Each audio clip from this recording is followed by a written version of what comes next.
de la levantadora de pesos. Se puede, y ahí te estoy mandando, ahí con la magia de la televisión. Tus compañeros te sorprenden. Gracias, chicos. Gracias, se pasaron. Sí, me han súper sorprendido. estimada, súper apreciada. Gracias. De profesional. Y la verdad, los que no se hayan dado cuenta, Carla y yo nos reímos mucho en las pausas. No nos reímos durante el noticiero, pero nos reímos muchísimo. Así que síguela pasando fabulosamente bien. Vas a seguir celebrando, por supuesto, el fin de semana. Y aquí está la plana mayor de la gerencia de prensa aquí en nuestros estudios celebrando. Ay, muchas gracias, chicos. De verdad que es muy divertido trabajar con todos aquí en piso. Me he emocionado, de verdad. Muchísimas gracias, voy a seguir celebrando y te dejo el pase para poder abrazar a todos los que están acá. Pásala muy bien, ya te voy a avisar cuando puedas irte a vacunar. Claro y vamos ahora a continuar con nuestro cara a cara de hoy. La presidenta del Congreso, la congresista Alba, ha llegado hasta la sede del Banco Central de Reserva y se ha reunido con Julio Velarde. Por supuesto, todo indica que Julio Velarde va a seguir al frente de esta institución en medio de esta incertidumbre, este temporal político, qué duda cabe que estamos viviendo, y hay algunas señales, por lo menos, que van hacia la estabilidad económica. Se ha considerado finalmente que la juramentación de Pedro Franque y los anuncios de Pedro Franque al frente del Ministerio de Economía y Finanzas han ido en esa línea, y qué duda cabe, Velarde también iría en lo mismo. Y Velarde lo que ha señalado hoy es que las señales de inflación que estamos viviendo ahora son coyunturales, están fuertemente influidas por el exterior y se espera que pasen. Esto, sin embargo, no guarda relación pues con otros puntos que preocupan mucho en nuestro país, como son lo que podríamos, no sé si denominarlo fuga de capitales, pero sí hemos visto recorte de capital en empresas, hemos visto recorte de valor incluso en empresas importantes. ¿Qué efecto puede tener esto? Ni qué decir del alza del dólar. Vamos a conversar de las señales que nos brinda la economía con Carlos Oliva, presidente del Consejo Fiscal. Por cierto, exministro de Economía y Finanzas. Carlos, ¿cómo está usted? Gracias por estar con nosotros en Cara a Cara hoy viernes. ¿Qué tal, Enrique? Buenas noches. Un saludo para Carla también por el cumpleaños.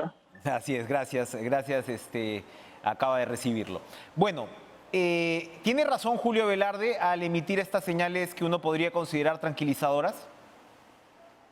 Sí, yo creo que sí, ¿no? El efecto que hemos tenido con la inflación hasta ahora por lo menos es coyuntural.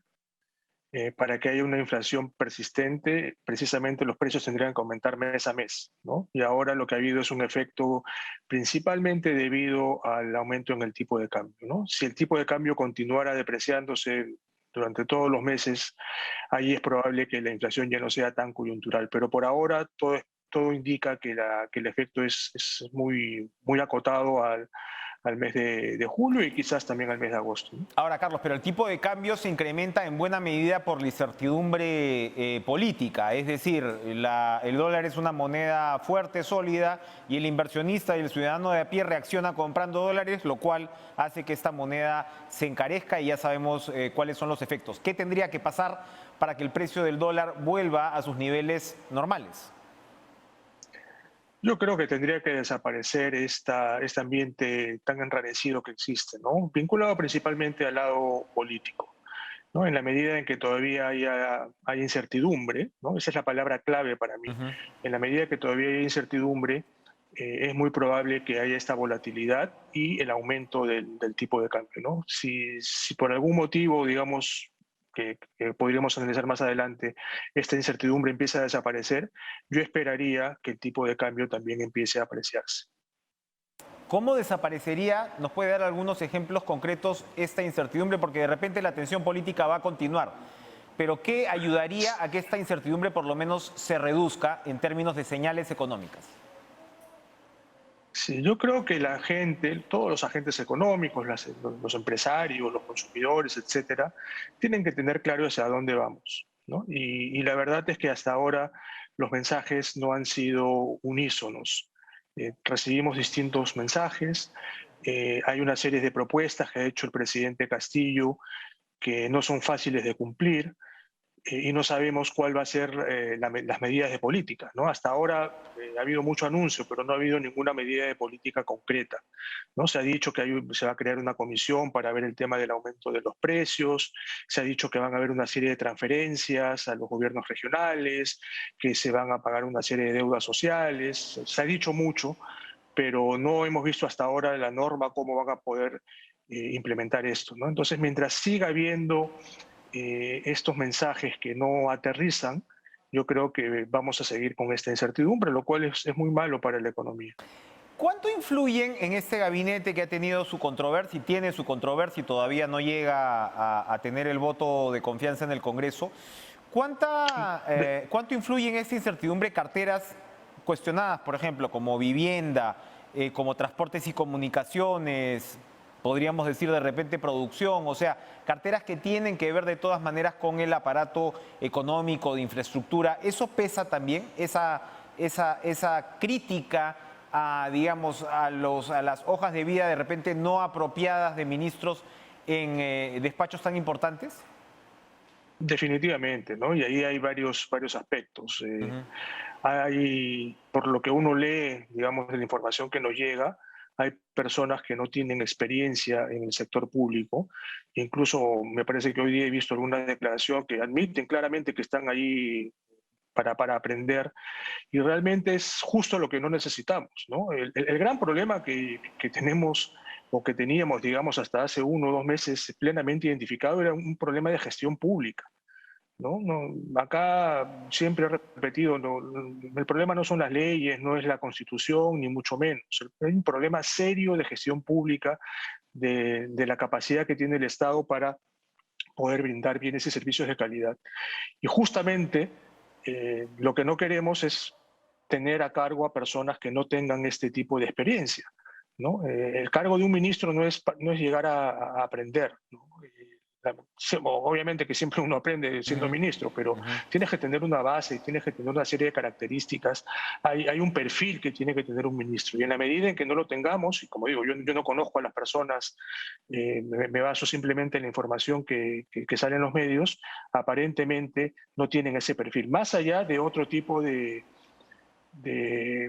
digamos, de acusaciones que hay sobre algunos de ellos que sí son graves, ¿no? Entonces, definitivamente, mientras no haya, digamos, esa confianza de que tenemos ministros que efectivamente pueden hacer que nuestro Estado funcione bien, esta incertidumbre va a seguir, ¿no?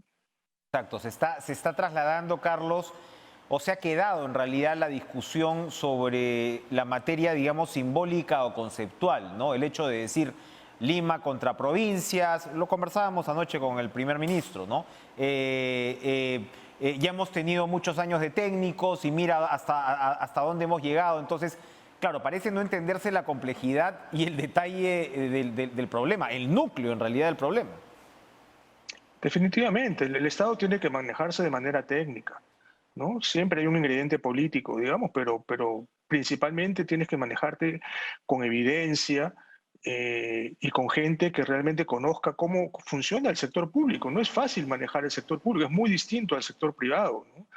Y hay mucha gente capacitada que puede, digamos, darnos esta confianza en los distintos ministerios, ¿no? Hay ministerios que son clave como transportes, vivienda, que son, digamos, intensivos en gasto de infraestructura, a otros sectores como educación y salud, donde son intensivos en servicios que prestan, y ahí necesitamos no solo, digamos, al ministro o al viceministro, necesitamos toda la plana tecnocrática que haga que funcione esto, ¿no? Y si no la hemos tenido en algún momento, pues hay que reemplazarla, pero hay que reemplazarla por gente que sea más capaz, no por gente que sea menos capaz.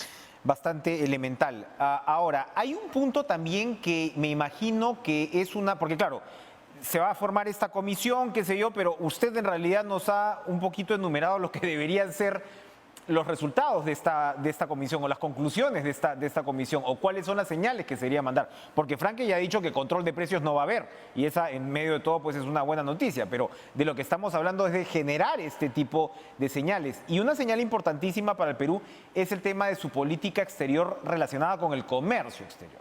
Entonces, claro, hay un ministro de Relaciones Exteriores que en realidad es un ícono para un sector de la izquierda radical. Y me imagino que también la preocupación puede ir por el lado de si vas a alterar tu estructura, por ejemplo, de tratados de libre comercio. Eso también puede impactar en los inversionistas. Definitivamente, ¿no? Cuando uno firma un tratado, no es la persona, el ministro el que lo está firmando el país, el Estado, ¿no? Y uno no puede unilateralmente hacer caso omiso a eso, ¿no? Escuché también algunas declaraciones que decían que se van a mejorar los tratados.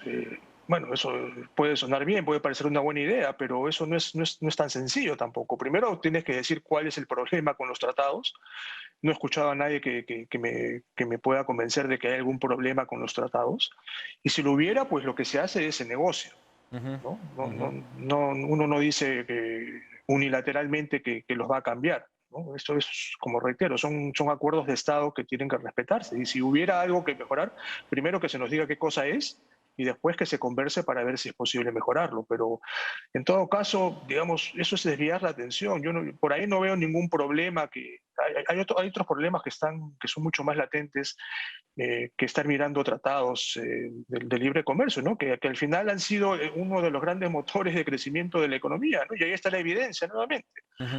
Basta con revisar los datos para ver el gran efecto positivo que han tenido estos tratados de libre comercio. Ahora el 90% de nuestro comercio se hace a través de tratados de libre comercio, ¿no? Prácticamente sin aranceles, y eso es beneficioso, digamos, para la economía del país porque genera mucho empleo. Así es. Para terminar, el presupuesto es, digamos, un proceso inminente.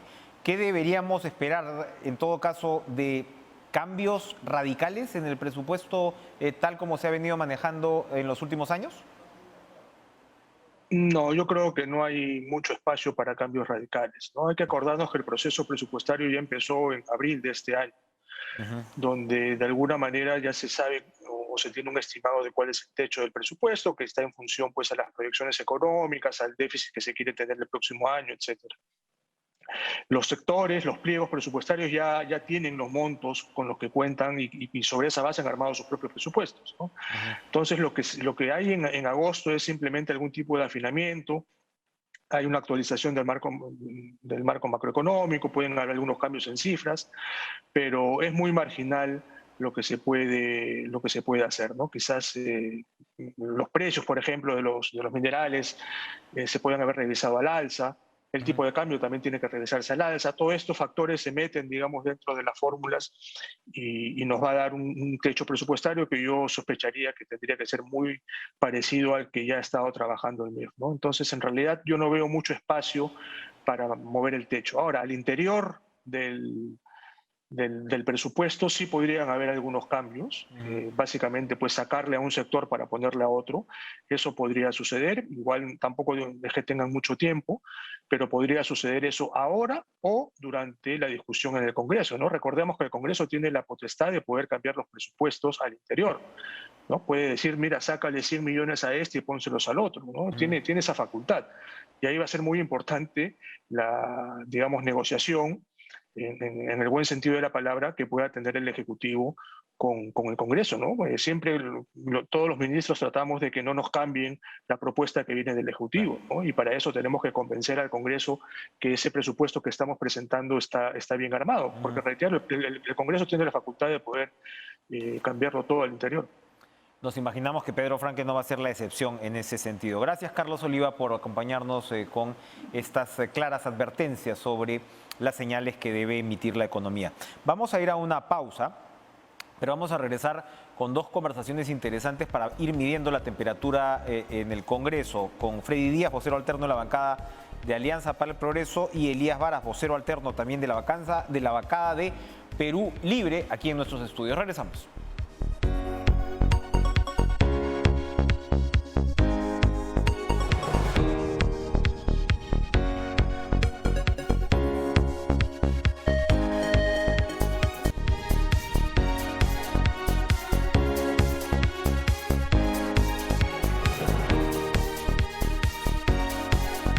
Vamos conociendo a los nuevos congresistas de la República y le doy la bienvenida a Freddy Díaz, vocero alterno de la bancada de Alianza para el Progreso, por añadidura congresista de Pasco. ¿Qué tal? ¿Cómo está, congresista? Gracias por estar con nosotros.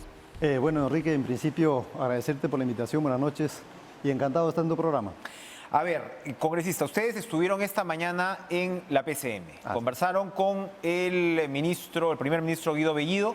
¿Estaba solamente él? ¿Habían otros ministros en la conversación? ¿Estaban congresistas de Perú Libre? Cuéntenos, por favor.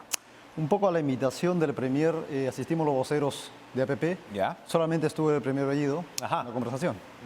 ¿Y cómo le fue? ¿Qué le plantearon desde APP y qué le respondió el Premier Bellido?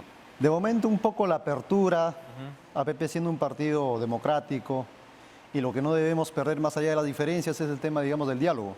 Hemos ido un poco a escucharlos, a ver el planteamiento, qué es lo que tiene el Premier Bellido, ¿no?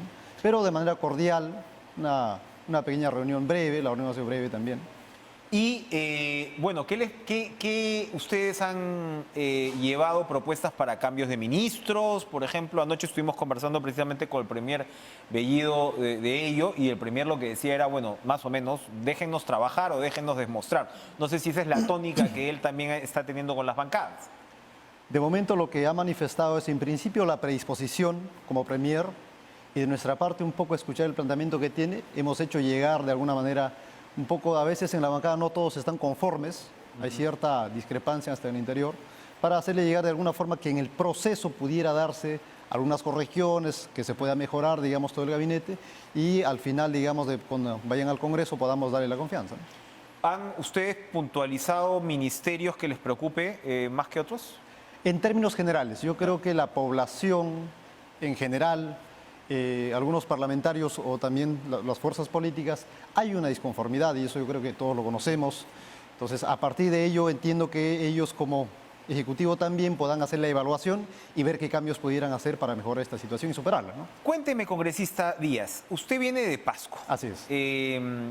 Y parte del debate político que se está librando, tuvimos también esa conversación anoche con el primer ministro, es de alguna manera ver el asunto en una suerte de oposición entre Lima y provincias, entre la demanda, ¿no?, de los pueblos postergados, ¿no?, de nuestro país, los menos beneficiados probablemente con el modelo económico, y la necesidad de cambiar esto. Y esto además tiene el acento, lo conversábamos con nuestro invitado anterior, con respecto a ver también la administración del Estado así, como tal. Entonces ayer nos decía el primer ministro, ya hemos tenido tecnócratas durante mucho tiempo y ahora, bueno, ha llegado el turno de cambiar esto.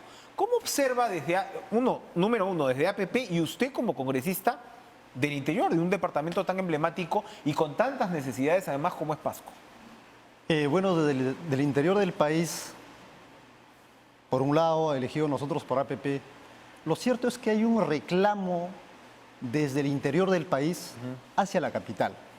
Entonces, lo que ha pasado en esta elección, en esta segunda vuelta, bastante polarizado, porque inicialmente no se tenía esta proyección, pero dada esta polarización era Lima y las provincias. Entonces, lo que debemos entender y reflexionar de esto, de que algo no está bien. La población está reclamando. Entonces, y cuando se presenta esta situación, todavía ya pasadas las elecciones, este tipo de confrontaciones, debemos, cuando menos ahora los padres de la patria, tanto el Ejecutivo y el Legislativo, debemos tener partida para tomar ese liderazgo y en función de eso calmar y darle estabilidad a la población y no se llegue a este enfrentamiento. Entonces, desde Pasco puedo decirle, hay mucha necesidad, hay mucha desatención desde el gobierno central, definitivamente, y esperamos del Parlamento podamos contribuir a, de alguna forma, trabajar en parte de ello, ¿no? Desatención desde el gobierno central, ¿y cómo funciona el gobierno regional? Porque parte de esta discusión, y a veces es difícil tenerla con los representantes de Perú Libre, es también el proceso de descentralización. Entonces, yo me pregunto si esto está dentro del imaginario, porque así como hablábamos con el economista Oliva sobre la necesidad de que el Estado no se te comience a desarmar en términos de personal, también está la necesidad de revisar el proceso de descentralización, y eso tampoco parece del todo claro. ¿Cómo piensan ustedes de APP impulsar esta parte de la discusión? Por ejemplo, muchos sectores, muchos ministerios, de alguna forma han descentralizado en alguna medida, pero todavía no creo de manera efectiva. Hay OPDs que están en las regiones, oficinas de los ministerios que están en las regiones, pero que no están jugando el papel real. Por ejemplo, Ministerio de Agricultura que está descentralizado, pero ¿cuál es la actividad principal, el trabajo real que hace el Ministerio de Agricultura a través de las direcciones regionales que están en los gobiernos regionales? De momento no se ve el trabajo. Pero es que eso lo maneja el gobierno regional. Definitivamente, pero necesitamos, yo creo que darle mayores, no sé si mayores inversiones, pero necesitamos que desde el gobierno central se puedan enfocar también en programas, en proyectos que vaya de manera directa hacia, en este caso, la región del interior del país. ¿Cuáles son los principales problemas de Pasco que usted está llevando como representante de su departamento? Por un lado es el tema de la agricultura, y yo creo que esto no es solamente de Pasco, sino de gran parte del centro del país, norte y sur también. La desatención por muchos años. Las inversiones generalmente en estos años que se ha tenido han sido vivienda, construcción, en carreteras, pero no las suficientes obviamente en las regiones, pero el gran abandonado y postergado ha sido la agricultura. Y los problemas que ya sabemos, falta de créditos, falta de capacitación, en fin, dificultades para integrarse a cadenas de valor, y todo esto no se siente en una asistencia del Estado. Sobre todo el tema de generar un valor agregado a través de la industrialización. Lo que se tiene es una agricultura familiar de subsistencia. La gente produce simplemente para alimentar a la familia o llevar al mercado local. En el mejor de los casos, por ejemplo, tenemos lugares emblemáticos, la producción de la papa en Paucartambo, por ejemplo. Una muy buena producción de papa, pero lo llevan a un intermediario en un mercado de Lima. Pero si lográramos en Pasco lograr un proceso de industrialización para darle un valor agregado y que el gobierno central a través del Midagri pudiera conectarnos a través del tema de la comercialización o los mercados, yo creo que podemos hacer mucho más. Por un lado es el tema de agricultura, por el otro lado es el tema de la minería. Pasco es gran parte evidentemente minero, capital minera del país, denominado así en su momento, pero hasta ahora también desatendido. Por ejemplo, ayer he estado en el hospital con uno de los niños de plomo en sangre que están siendo atendidos en este momento. ¿Y dónde está el gobierno? ¿Cuáles son los compromisos que en su momento se ha de alguna forma establecido, pero hasta ahora no se cumplen?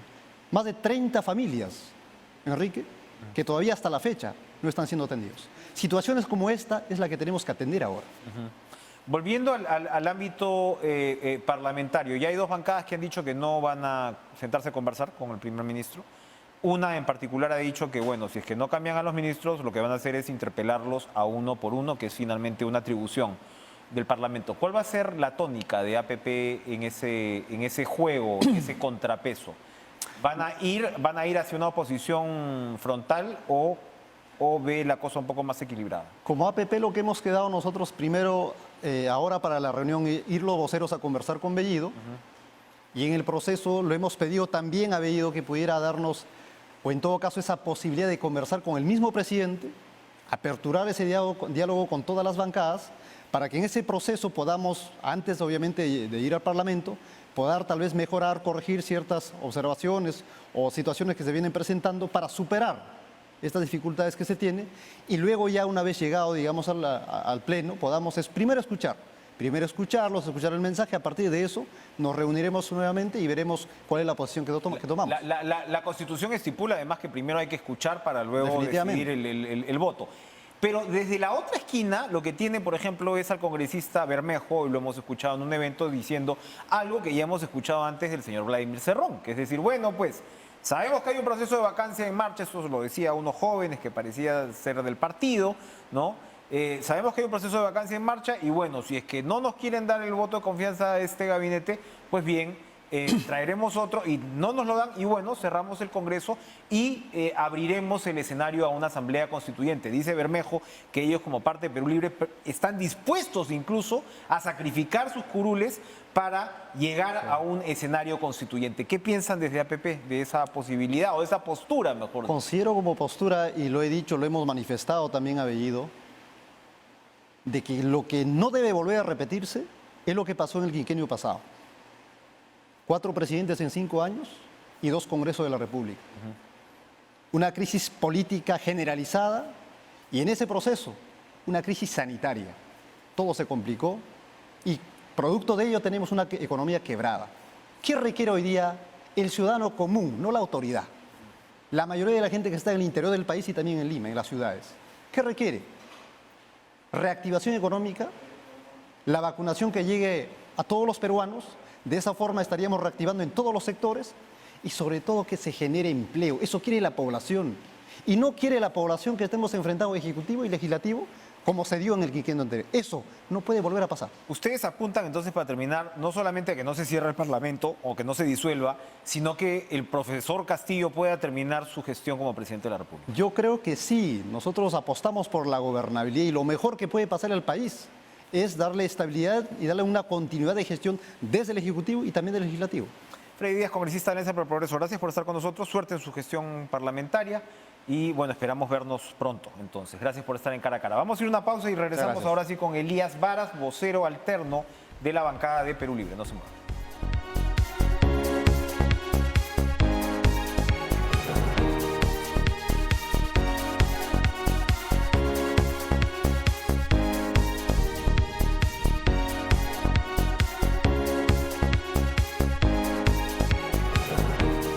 Le damos la bienvenida a Elías Varas, congresista de la República, vocero alterno de la bancada de Perú Libre, del departamento de Ancash, por cierto, médico, ginecólogo, y a ver si esto no se convierte en un parto.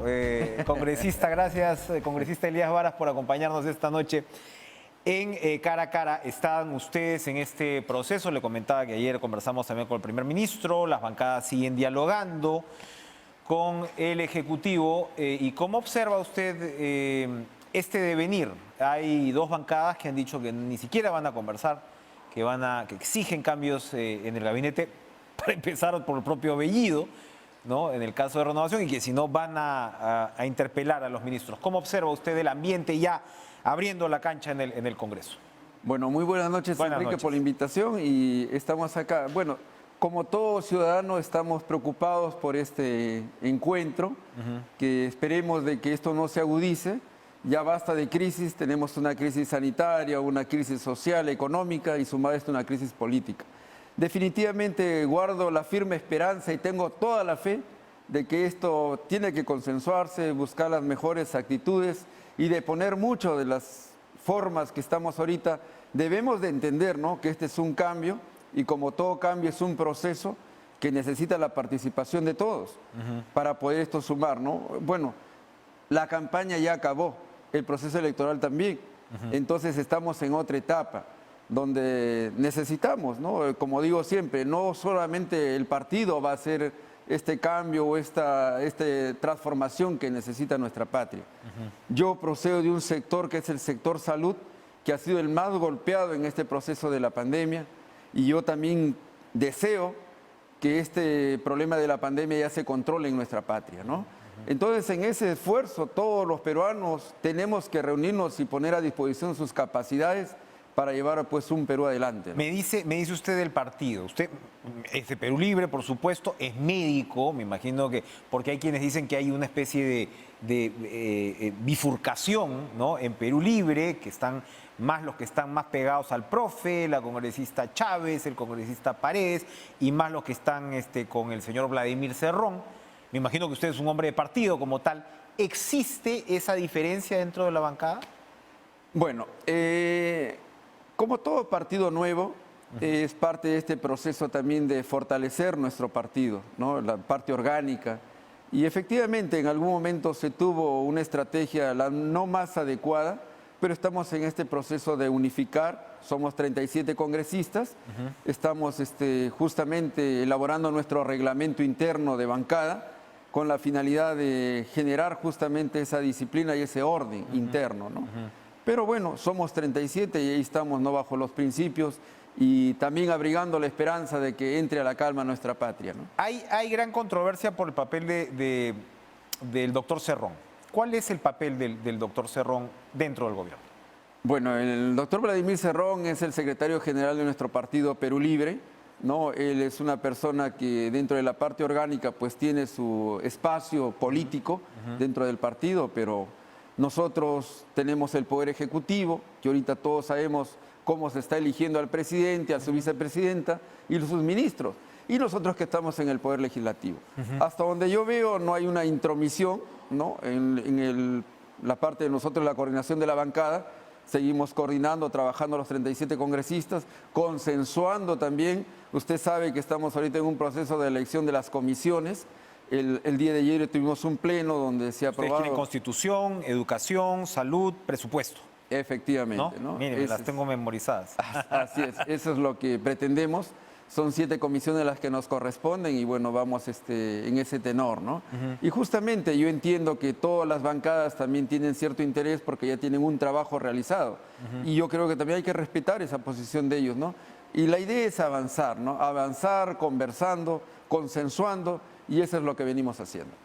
Congresista Varas, lo conversábamos fuera de cámaras y lo conversábamos anoche con el primer ministro, le insistía mucho en ese mensaje, ¿no? La campaña ya terminó de alguna manera y acepten que hay un ganador, ¿no? Y acepten que aquí va a haber un cambio. Los cambios en democracia tienen su complejidad, precisamente porque, como usted señala, el Ejecutivo puede tener un signo y el Legislativo, si lo vemos en términos numéricos, la cosa no es tan homogénea. ¿Cómo? Primero, a ver, por favor, para que usted me lo resuma, ¿por dónde va a ir ese cambio?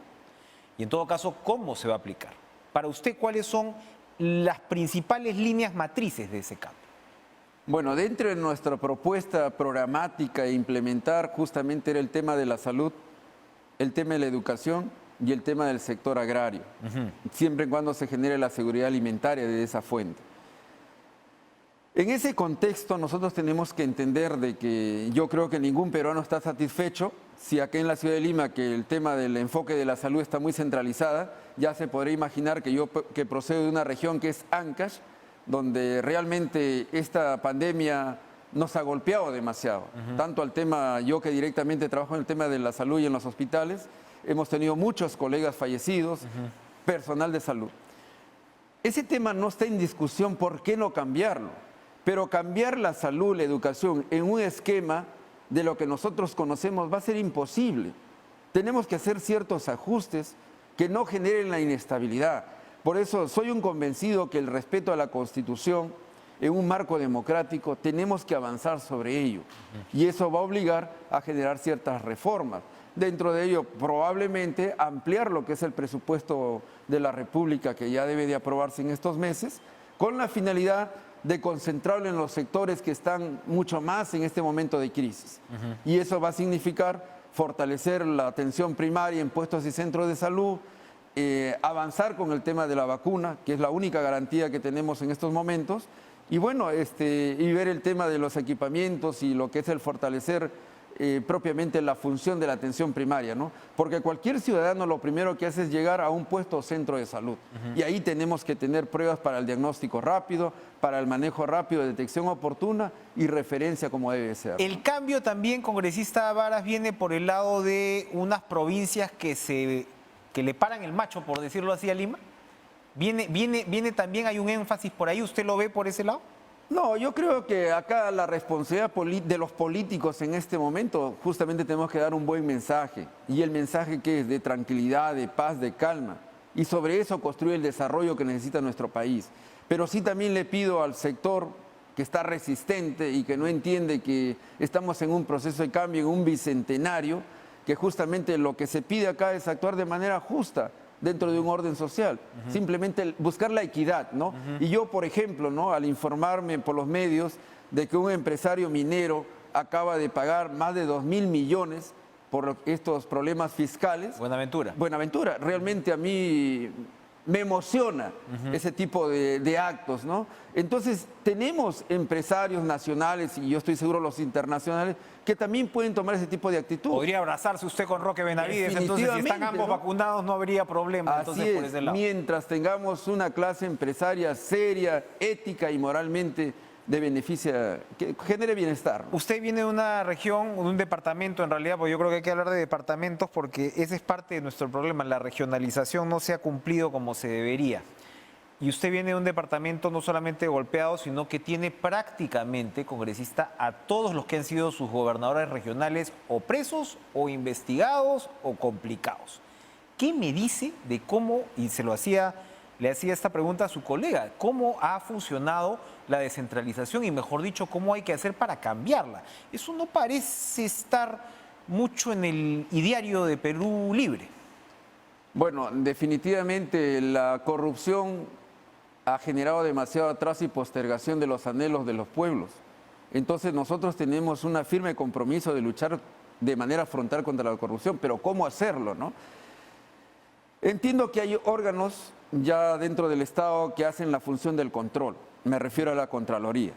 Dentro de ello, las oficinas de control interno en las diferentes instituciones, se ha ideado actualmente y he escuchado también al Contralor, donde se están haciendo las auditorías concurrentes con la idea de evitar, ya no llorar sobre leche derramada, sino en el momento evitar el tema de la corrupción, el acto doloso, ¿no?, del funcionario. En ese sentido, necesitamos recursos humanos para que hagan este tipo, especializados para que hagan este tipo de trabajo. Necesitamos que la Fiscalía de Prevención del Delito también tenga la buena cantidad de recursos humanos, de lo que sean insumos para el trabajo. Necesitamos nosotros devolverle también el poder sancionador a la Contraloría, porque ahora se investiga al funcionario, se detecta que hay un acto doloso, pero sin embargo no se le sanciona. Y mucho más, a veces se le deja hasta acabar la función. Entonces, ¿dónde quedó el trabajo de la detección de la Contraloría? Entonces, como Congreso, tenemos que devolverle ese poder también. Y yo creo que va a ser un proceso gradual en la medida que vayamos, porque todo proceso yo soy un convencido que se tiene que ir corrigiendo por etapas. Pero es un buen avance que trabajemos el tema de la corrupción en el sentido de la auditoría concurrente, ¿no? Usted es un gradualista, pero su colega Bermejo parece que no tanto, ¿no? Que los procesos tienen que ser más rapiditos, y tan es así que él dice que estaría dispuesto a dejar su curul, pues, para que entre una asamblea constituyente, seguramente precipitando la disolución del Congreso, estoy citándolo más o menos a Bermejo, consiguiendo que el Congreso le niegue la confianza a dos gabinetes. ¿Qué piensa usted al respecto? Bueno, primero hay que entender lo siguiente, ¿no? El artículo 122 de la Constitución y el 124 le faculta al presidente elegir a sus miembros del gabinete ministerial, y asimismo no exige muchos requisitos para quienes quieran ser ministros. Eso lo dice la ley, ¿no? Entonces, él ha actuado en mérito a esa ley. Ahora se ha seleccionado a los cuadros, que yo estoy seguro, es que a veces hay que entender también la actitud y los medios de comunicación. A veces ya se elige, queremos que él sea el ministro, y este gabinete no hay que olvidar que es un gabinete donde han venido representación de diferentes regiones, gente quechua hablante, muchos de ellos, y están ahorita en el gabinete. Y mucho de la gente... Ese gabinete con más presencia de personas nacidas fuera de Lima, creo que de la historia, reciente al menos, pero el menos paritario. Sí, exacto, ahí concuerdo con usted, ¿no? Pero dejemos que en estos 30 días que tienen que presentarse ante el Congreso, para presentar las políticas públicas e implementar en adelante, démoslo, como dice el beneficio de la duda, y empecemos a esperar con mucha tolerancia que se presenten al Congreso, analizaremos todos y veremos el voto de confianza y seguir trabajando entre la armonía y la paz, ¿no?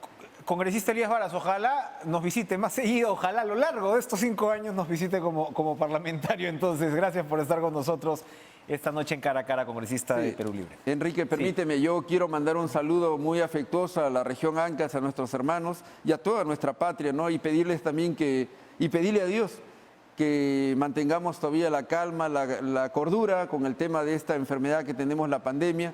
Sabemos que tenemos la mayor amenaza de la tercera ola, y bueno, esperemos avanzar con las vacunas y tomar una actitud muy responsable. Muy agradecido. Gracias, un hermoso departamento de nuestro país, por cierto, que esperamos visitar lo antes posible. Vamos a una pausa y vamos a regresar ¿cómo está Puno? Vamos a conversar con Alberto Quintanilla, ex congresista de la República, para ver cómo se están procesando también en las diferentes regiones de nuestro país las expectativas y las incertidumbres. Regresamos.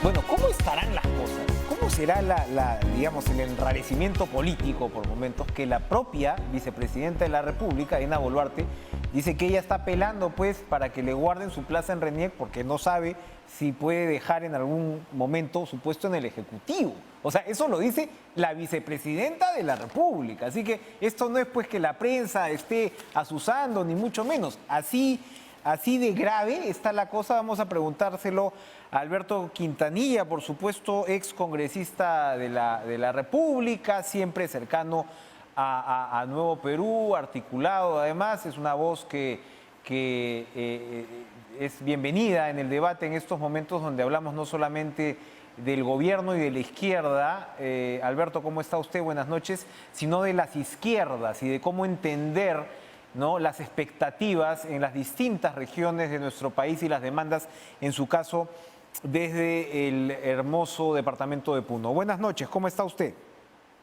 Buenas noches, don Enrique Chávez. Efectivamente, Puno siempre ha sido una región que en los últimos procesos electorales, ya hace más de 20 años, siempre apuesta por buscar el cambio, ¿no?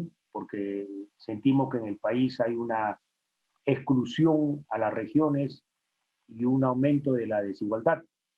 Si bien ha disminuido un poco la pobreza desde el año 2000 a la fecha, la exclusión y la desigualdad creo que han exacerbado las confrontaciones y ahora tenemos este nuevo gobierno con Pedro Castillo, en la cual el pueblo del Perú y Puno en particular cifra mucho de esperanza en un nuevo cambio, ¿no? Un cambio verdadero esta vez.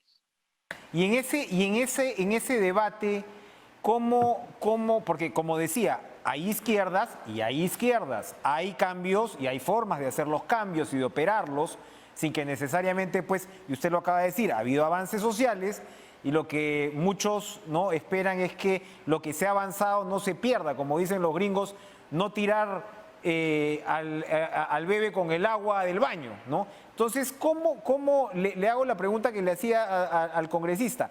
¿Cómo operar esos cambios?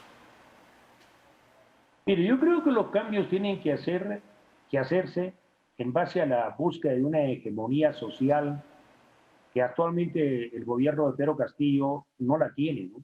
Porque hay que reconocer que un tercio del electorado está con la izquierda y apoyó decididamente a Pedro Castillo. Otro tercio definitivamente está con el sector más conservador de la señora Keiko Fujimori y López Aliaga.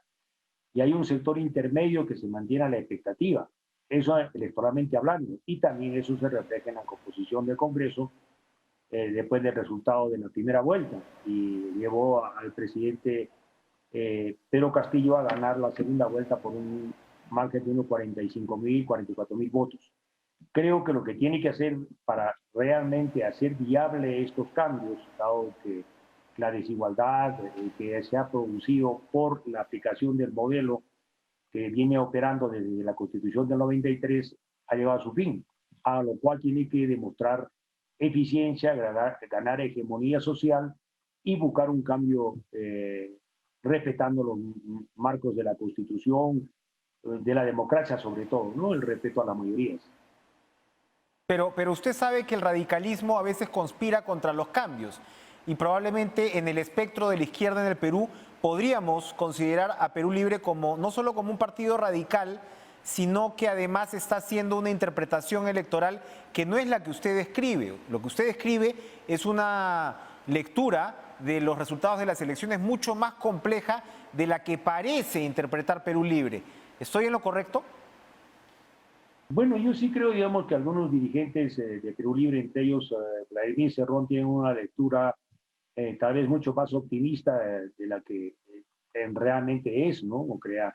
Se ha ganado las elecciones con Pedro Castillo, pero aún no se tiene la mayoría o la hegemonía en la opinión y en la hegemonía social como para hacer los cambios que él aspiraría o que se aspiraría en el país. Creo que eso hay que construirlo, ¿no? Y los cambios, en mi opinión, tienen que ser buscando que la mayoría haga suyo el proyecto, haga suyo la propuesta de un cambio. No pretendemos, o no sería absurdo en esta oportunidad, ponerse a una aventura que vaya mucho más adelante y deje de lado a la población y finalmente termine siendo, digamos, envuelto en un fracaso y en un retroceso, ¿no? Ahora, ¿eso demanda mayor protagonismo del jefe de Estado? Yo sí creo que demanda mayor protagonismo de los actores políticos, entre ellos el jefe del Estado, y sobre todo construir colectivos sociales, ¿no? Mire, el Perú, la crisis que tiene actualmente se debe en gran parte a la destrucción de lo colectivo y social. Los partidos políticos, tanto de derecha y de izquierda, están sumamente debilitados. Y es por eso, digamos, que ante la ausencia de las colectividades políticas, nos llevamos por declaraciones, por incidentes, por interpretaciones, pero no conocemos, por ejemplo, una propuesta orgánica del partido tal o cual, ¿no? Que diga, digamos, por aquí va. Una declaración, digamos, no de una persona como individuo, sino como representante de un colectivo, de un partido político. Creo que es otra de las tareas, construir tejido social. Creo que nos entenderíamos mejor si es que los partidos, tanto de derecha y izquierda, tuvieran mayor solidez y tuvieran mayor representatividad de los sectores que aspiramos o ellos reclaman representar, ¿no? Puno, departamento paradigmático, representativo y, como usted señalaba, una suerte de símbolo electoral que hace 20 años va escogiendo y va votando, no necesariamente por la izquierda, pero sí por lo que se ha considerado el anti, lo que antes se decía el antisistema. ¿Cuáles son las demandas de la población en Puno en un momento como este? Además, bueno, claro, con una pandemia que se te ha caído encima y que en buena medida nuestro resultado electoral es hijo de la pandemia. Pero ¿qué es lo que demanda un departamento como Puno ahora mismo? Mire, además de las demandas que hace el pueblo peruano en su conjunto, de que queremos una reactivación con redistribución y justicia social, queremos que haya mayor empleo para los sectores y sobre todo, digamos, que salgamos con éxito de la pandemia. Ojalá que la tercera ola no nos signifique un retroceso.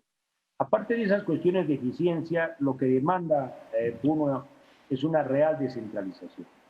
Yo creo, digamos, que para que haya una real descentralización no tiene que ser solo una transferencia de facultades y decisiones políticas a las autoridades subnacionales, sino realmente redistribuir oportunidades. Los puneños es un departamento que conjuntamente con Cajamarca en los últimos 15 años ha perdido población. Nosotros en 2007 teníamos 1.250.000 habitantes y en el 2017 teníamos 100.000 menos, 1.150.000 habitantes. Los que se han ido porque en Puno no encontramos niveles de educación adecuados, niveles de atención de salud o servicios que el Estado. Y vemos que en otros sectores del país, ya sea Arequipa o finalmente la capital Lima, están en mejores condiciones, sin que quiera decir que en Arequipa y en Lima están en el mejor de los mundos. Pero dentro de esas limitaciones que tiene el país, se agudiza más por el centralismo en las zonas que están más postergadas, como es el caso del departamento de Puno. Entonces, aspiramos que haya una real descentralización, que es una mejora de las oportunidades que necesitan la provincia del interior del país. Otras demandas son cómo reactivamos la agricultura, porque es un sector vital de nuestra economía. En Puno me refiero, ¿no? El peso que tiene la economía agraria en Puno es mucho más porcentualmente que la que tiene en el propio país. Y eso requiere que este sector sea también atendido por el Estado. No olvidemos que la agricultura siempre entra en desventaja cuando se entra al mercado y se relaciona con otros sectores, porque ciertamente la agricultura ha sido abandonada en las últimas décadas en el país, ¿no? Yo creo que ha sido un abandono que ya viene desde el inicio de la República. Eso también tiene que ser revertido. Tenemos que entender de que somos un país agrario, somos un país que en la agricultura cifran muchas sus actividades los ciudadanos, sobre todo los que vivimos en la sierra.